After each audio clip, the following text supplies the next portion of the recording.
In this section, you are going to learn about Java 10 features.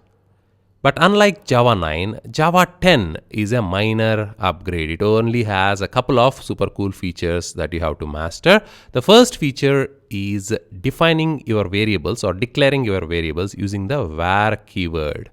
Like JavaScript, but not exactly like JavaScript. I will explain what I mean by that in the next lecture when you work on hands-on.